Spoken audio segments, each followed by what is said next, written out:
साथियों का आपके अपने परिवार एग्जामपुर में हार्दिक स्वागत करता हूं। हम हैं एग्जामपुर कलम से क्रांति। साथियों, आज के अखबार में एक बहुत ही मायूसी निराशाजनक खबर आई है। उत्तर प्रदेश पुलिस कांस्टेबल 60,244 भर्ती के लिए एग्जाम से संबंधित।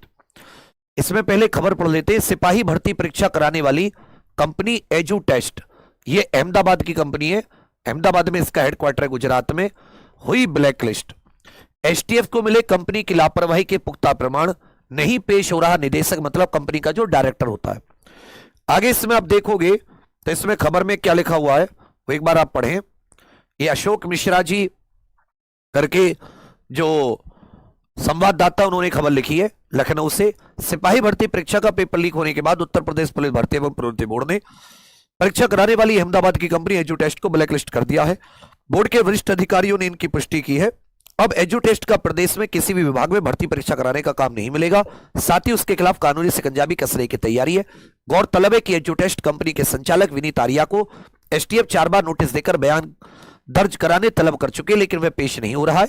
एसटीएफ के अधिकारियों के मुताबिक सिपाही भर्ती परीक्षा का पेपर लीक होने के बाद वह अमेरिका चला गया था। इसके बाद से लौटा नहीं है। सूत्रों की माने तो यदि संचालक ने लखनऊ स्थित एसटीएफ मुख्यालय आकर बयान दर्ज नहीं कराया तो उस पर कानूनी शिकंजा कसा जाएगा। दरअसल एसटीएफ को सिपाही भर्ती परीक्षा का पेपर लीक होने के मामले में कंपनी की लापरवाही के पुख्ता प्रमाण मिले। पहले इसको पढ़ लेते हैं। इसी आधार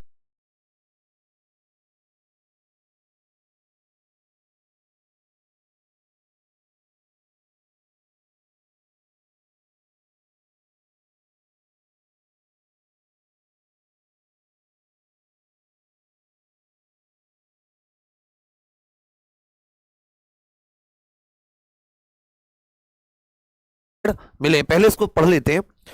इसी आधार पर बीते 4 माह में विनीत आर्या को पूछताछ के लिए बुलाया जा रहा है।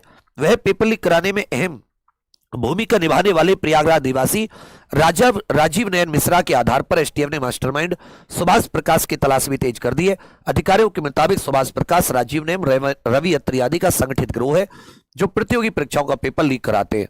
पेपर लीक में ट्रांसपोर्ट कंपनी की भूमिका नहीं है।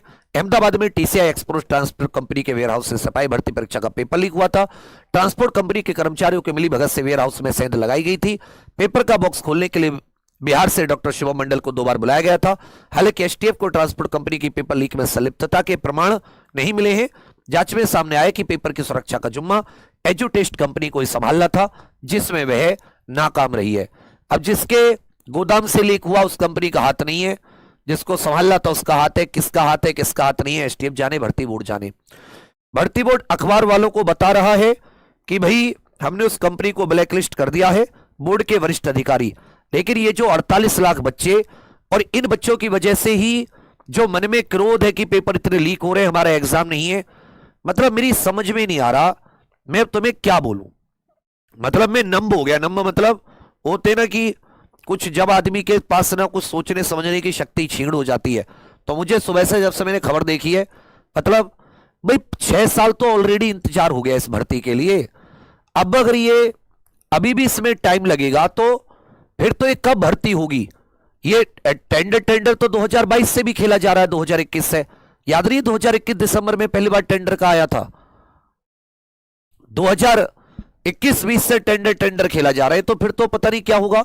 अरे कम से कम भर्ती बोर्ड क्लियर तो करे इन बच्चों को, कुछ तो इनको आगे दे कि भाई हम करा पाएंगे नहीं करा पाएंगे, कराएंगे तो कब तक करा पाएंगे, क्या आगे है, कुछ तो एक बात बोले। कहते ना कि कम से कम कोई मरीज अस्पताल में बिल्कुल अपने अंतिम समय पर होता है, बहुत ही बीमार हालत में आप हॉस्पिटल पहुंचो, डॉक्टर की एक बात पे आप मतलब जीवन कैसा आ जाता है कि आप जी जाओगे, मैं आपका इलाज करूंगा अच्छा सा। मतलब एक मृत सैया पर भी आदमी, डॉक्टर उसमें थोड़ा सा जान डाल देता है। वैसे बच्चे हैं भी, इनकी हालत भी बीमार जैसी है ना। कुछ समय से इनके पास कुछ है ना, इनको अपने जीवन में आगे, जिसके जवानी के 5-7 साल के भी इंतजार में लग गए हो, उसके पास क्या होगा कि वो कुछ अपने लिए सोच पाएगा। मतलब ये तो वही बात हो गई ना कि जो भर्ती बोर्ड है, मतलब कम से कम इतना तो भर्ती बोर्ड को सोचना चाहिए कि उन बच्चों का तो कम से कम 48-45 लाख का सोचे कि कोई तो कम से कम अपनी तरफ से कोई बयान दे, अपनी तरफ से कुछ तो करे। और तुम ये सोच रहे हो ना जी अभी तो और टाइम मिल गया, तो बेटा ऐसा टाइम तो मिलता ही रहा ना बार बार। तो ऐसा टाइम तो 2047 तक मिल जाएगा। तुम्हारे रिटायरमेंट की एज तक टाइम ही लेते रहो ना तैयारी का। कोई फर्ज है आपके घर वालों के प्रति, उनकी भी कोई आशाएं, वो भी कोई वेट कर रहे हैं। तुम्हारी खुद की एक उम्र होती है नौकरी करने की, बुढ़ापे में थोड़ी ना नौकरी करनी होती है, जवानी को संभालने के लिए तो नौकरी करनी होती है। इतना ऐसा नहीं है कि नहीं करवा पाएंगे या दुनिया में कोई और एग्जाम नहीं होते। यूपीएससी ने पिछले 6 महीने में 4 5 6 एग्जाम करवा दिए होंगे। यूपीएससी का करवाया, अभी आईएसपीसीएस का, वो तो पूरे भारत में करवाया, इनसे यूपी में नहीं कराया जा रहा केवल। उससे पहले सीडीएस एनडीए करवाया, कहीं कोई लीक का खबर सुनी आपने? नियत समझ रहे हो, लग जाए अच्छे से, 1 महीने में हो जाए, 2 महीने में हो जाए।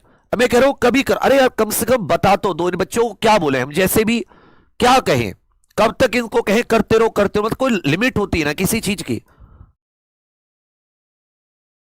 तो जब मेरी समझ में तो आ नहीं रहा कि मैं तुम्हें क्या सांत्वना दूं, क्या बोलूं। तो जून के एंड या जुलाई में सोच के बिल्कुल एकदम बैठे हैं, लेकिन आज ये बिल्कुल अजीब ही चीज समझ में आ रही है। तो मैं आपसे इसके, देखो हमारे पास कुछ ज्यादा रास्ते तो है नहीं, हम एक रास्ता चुन सकते हैं कि हम दोबारा से अपने एमपी एमएलए इत्यादि के पास जाएं,